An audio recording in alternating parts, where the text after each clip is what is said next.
So every year when it starts to get cold, for some reason, this heater core over the summer, it must get plugged up. I'm not exactly sure. So what I do is I'll flush the heater core out, and it's normally good for the year. Figured I'd make a video just on showing how to flush out a heater core. Pretty simple to do. You can do it in your driveway if you want to. I figure I'll show you how this is done. So those right there are your heater core hoses. What I'm going to do is I'm going to use my laser here. I'm going to go ahead and I'm going to start the car up. But I'm going to go ahead and I'm going to use my laser and just figure out which one's in, which one's out. The one going in will always be hotter than the one going out. So if you look, I'm going to point at this hose right here first. You can see that says 128 degrees. When I hit the other one, you can see that says 111. So this is the inward side that goes into the heater core. This is the one that comes out of the heater core. I am going to pull both hoses off. I'm going to hook my garden hose up to this with a small piece of hose that I have, and then let that just kind of come right back out there. I've got another piece of hose for that one there. I'll show you that in a second. Okay, to pull these particular ones off, all you need is pliers. Back her off a little ways. Do the same thing with the other one. You can see one of these is bigger than the other.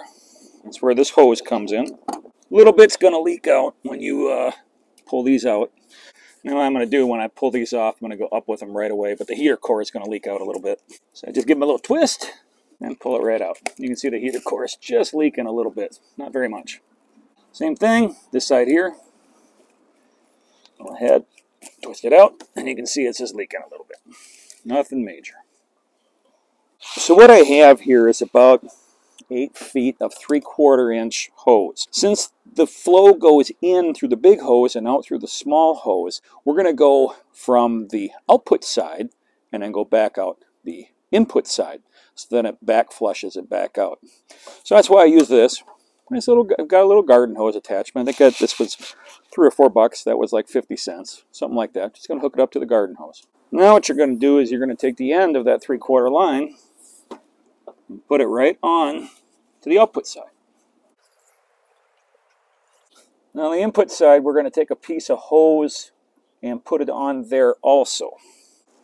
Okay, so all I did there, I can't find my other clear hose, so I just took a sump pump piece on there, and that should stay on there. All I'm going to do is turn the water on, let it run for a while.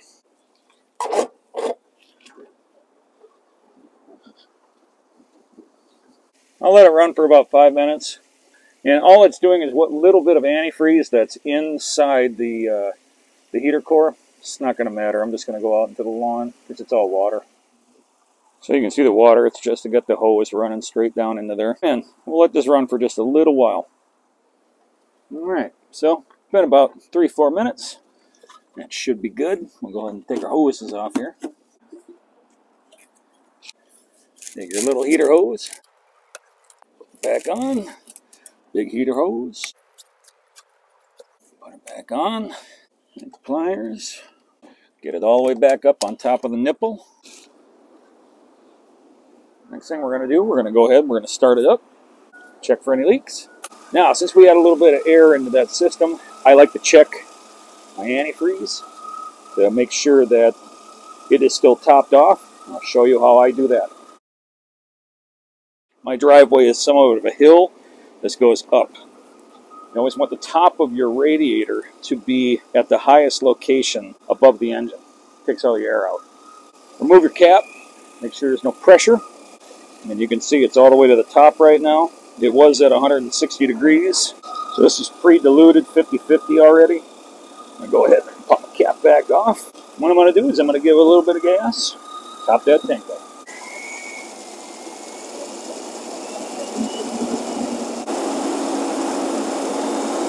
Cap back on.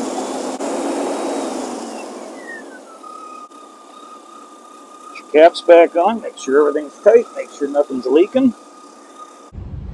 I will tell you this much. It's at operating temperature right now. It wasn't blowing out very good heat before. I'm here to tell you, she's blowing out some real good heat now. I don't have a thermometer to be able to put down into the vent, but it's blowing really nice heat. So I'm going to call that fixed. That's all there is to flushing out a heater core.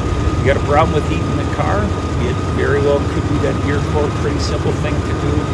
Took me, I think I've been out here for 10 minutes. So not a big thing. This video helped you out. Give me a thumbs up. Maybe subscribe. Helps me do some fun things with the channel. Thanks a bunch.